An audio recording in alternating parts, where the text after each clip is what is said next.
Welcome to the podcast, Let the Prophet Speak. Today we continue our study of the book of Judges. We are going to finish chapter 8, and we are going to finish the story of the leadership of Gideon.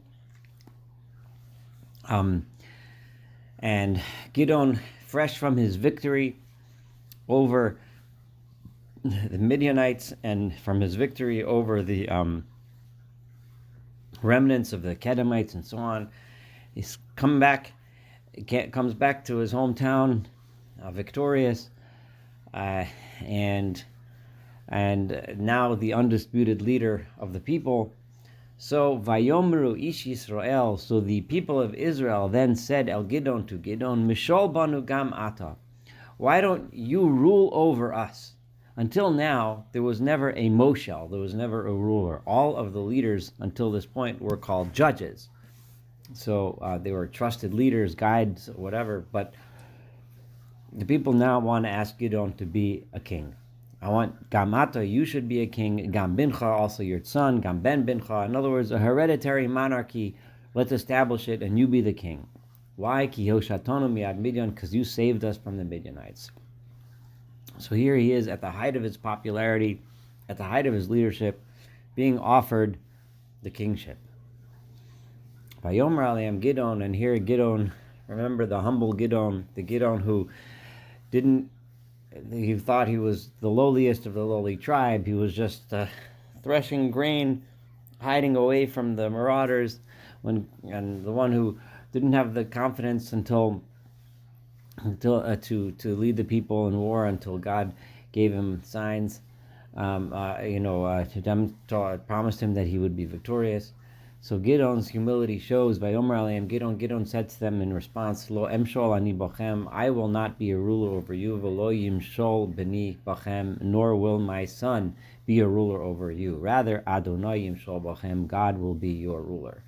Gideon understood that the ideal situation is not that the Jewish people, the people of Israel, should have a king, but rather the ideal situation is that they should be loyal to God, serve God, and only God should be their king. Vayomer aleim Gideon.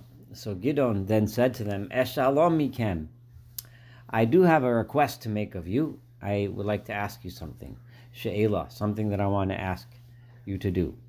Utanuli, so in response, so until this point, Gideon's actions are very admirable and very honorable. And until this point, we get the sense of Gideon's humility, Gideon's devotion to God. But here, Gideon is about to make a mistake. And the comparison between here and the sin of the golden calf is very stark. Many of the commentaries point this out, and I'm going to point it out as well, because when one understands the comparison, one can also get a sense of the mistake that Gideon made and the tragic result of that mistake. So when the people, we get the sense when the people are asking Gideon to be a king, right? Gideon answers them, no, I don't want to be a king, but God is your king. Remember, this is in a time when kings made themselves into and were seen by the people as a deity, as some godly, I mean, obviously the divine right of kings is something that lasted until pretty recent in human history. But they didn't want just a divine right of kings back then. It was the kings made themselves out like deities. Gideon understood that the people were looking for a tangible representation of God on earth, right? The people knew that God saved them from the Midianites. They were told this is how, when they went into battle, they understood that. But it wasn't enough for them to have faith in God.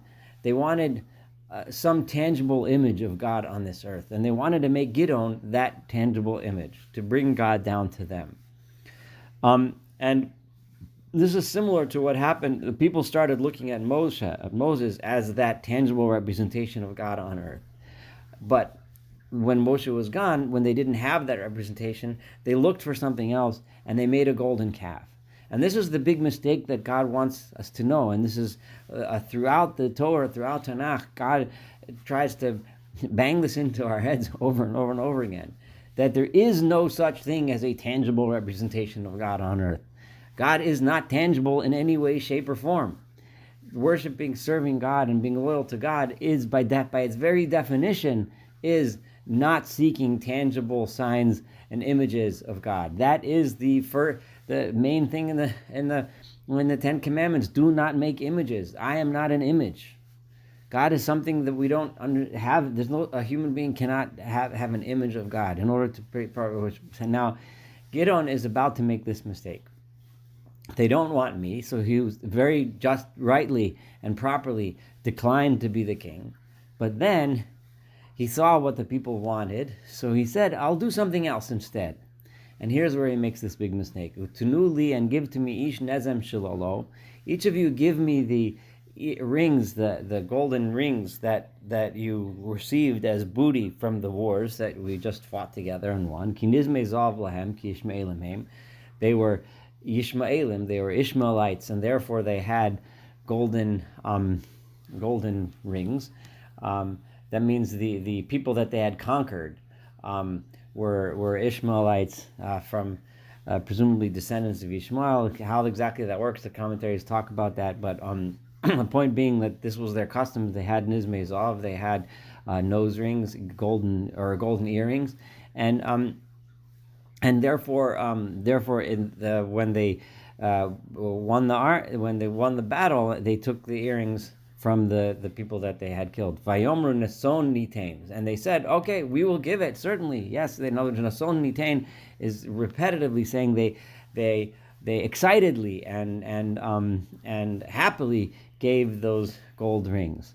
Vayifrsu et hasimla, and they spread out a cloth. Vayashlichu shama is nezem shalalo, and each person threw into the cloth he put out a blanket, and everybody, all the soldiers came up and threw their gold rings that they had into this cloth, and they had a big pile of gold.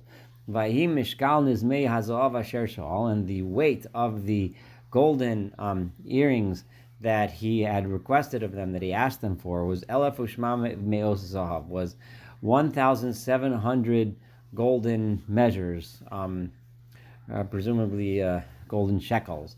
Levad min hasaharonim, this was aside from those decorations that were on the camels that we read about last time, which were on the king's camels that they took, vahanetifot, and the other netifot, which is other things that people wear that hang. The netef is to hang, so like necklaces things that hang on necklaces, like pendants that hang on necklaces around their neck. Uvigdei ha'argaman, and the purple wool, the clothing made of purple dyed wool, she'al malchei Midian, which were worn by the kings of Midian. Ulevad min ha'anakos, and aside from the anakos are the collars asher b'tzavarei gemaleim that were worn around their necks of the camels. So all of this bounty, all of this booty that they had taken in war. Vayas oso Gideon, and Gideon took all of this and made it into Ephod, into an ephod. An ephod is like a breastplate or an apron, is probably the best translation. The term ephod was famous because it shows up in the one of the garments the high priest wears as an ephod. So why is Gideon making an ephod if this is not the tabernacle at the time was in Shiloh, and it was in the territory of Ephraim, and the high priest there already had an ephod. So why is he making this ephod? And vayatzeg oso be'iro ba'afra, and he put it up in his town of Afra. And what was his intent? It's not clear what his intent was, but it's some kind of commemoration, some kind of object that commemorates the victory that they made. The problem is obvious, and that Vayiznu Chol Yisrael Acharav Sham, and all of the people of Israel turned, and Vayiznu means they turned away from God there towards the ephod. They started worshiping the ephod, and it became an idol. Vayehi leGidon leveso lemokesh, and it became a trap, a bad trap for Gideon and for his entire family and household. So here we have, in other words, Gideon, this basically the verse is telling us that this turned Gideon into this was his failure. In other words, Gideon and his family then became the ones that established a new center for idol worship. So this mistake that Gideon made here, mokesh is a term used in the Torah, also referring to turning towards idol worship. So Gideon could have taken the gold and donated it to the actual tabernacle of God, but he didn't. He could have simply left it where he left it and said, God is your king and that's it, worship God, and let everyone go home with their gold. But he ended up making this thing, which many understand that Gideon almost, remember Gideon had this little spat with Ephraim, the people of Ephraim where the Mishkan was. Maybe he was trying to set up, he actually intended to set up another center of worship, which would make this mistake even worse. But regardless, this was clearly a mistake that Gideon made. The parallels between here and many of the similar words and language used here in the sin of the golden calf, of the people happily contributing to the cause and happily worshiping this item, this object of gold as a representation of God on this earth, and again making that big mistake which we are commanded not to make. However, Gideon's military victory remained in place, and the people of Midian were subdued before the people of Israel, and they no longer were able to raise their heads. In other words, to be overlords over and oppress the Israelites again. And for the 40 years that Gideon was the leader, the land was quiet. So it's so disappointing because we watched Gideon grow into this confident leader, and and we still saw his humility of his unwillingness to be a king, but then he makes this mistake. It's just the way this is written is just extremely disappointing. Now the Gideon, having disappointed us now.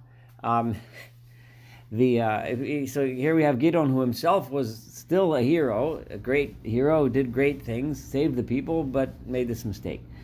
But now that we have this mokesh for Gideon as his household, now we're about to learn the story of Gideon's household, and how it deteriorated and how bad it eventually got. Vayelech Yerubal ben Yoash, and Yerubal, remember that is another name for Gideon himself, the son of Yoash. Vayeshev bebeso, he went and he lived in his own house where it all started. Gideon hayu shivim banim yotzei Yerecho. Gideon had 70 sons that were yotzei Yerecho, that came from him, right? Kinashim rabot hayulo, because he had many wives. So out of all these many wives, he had 70 sons, and there's presumably a similar number of girls as well. So he must have had many wives. Ufilag sho asher bishchem, and again we start to smell something similar to where we had King Solomon, who also, we're going to read his story later, of course, but many wives that led him astray. Here you have Gideon, many wives, and he started off very righteous, and then seems to be going astray as well. Upilaksho asher b'Shechem, and he also had a concubine in addition to his wives who lived in Shechem. Yoldalo gam hi bain, and she also had a son for Gideon. Vayosam es shemo Avimelech, and he named him Avimelech. Now this name is very interesting because the word means my father is the king, right? So here you had Gideon, who originally gave up the kingship, didn't want to take the kingship, and now he names his son Avimelech, so his son's going to walk around saying my father is the king every time he says his name. And he has many wives, acting like a king. He sets up the Ephod, which becomes an alternate center of worship. So we really see Gideon sinking here. Vayamos Gideon ben Yoash b'seva tova. Gideon, the son of Yoash, died when he was very old, and after having lived a long life. Vayikaver b'kever Yoash aviv, and he was buried in the same gravesite as his father Yoash, Ophrah, which was in Ophrah, Aviha Ezri, who was of the Avi Ezri clan of Menashe, which we learned about them before. Vayihi kasher meis Gideon, and it was when Gideon died. Vayashuvu b'nei Yisrael, and the people of Israel went. Vayiznu acharei haBaalim, and they turned towards the Baalim, towards the Baal, which was again the dominant idol of the time.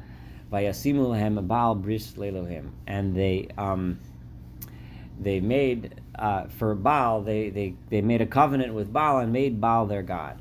It seems that the Ephod was kind of a middle step.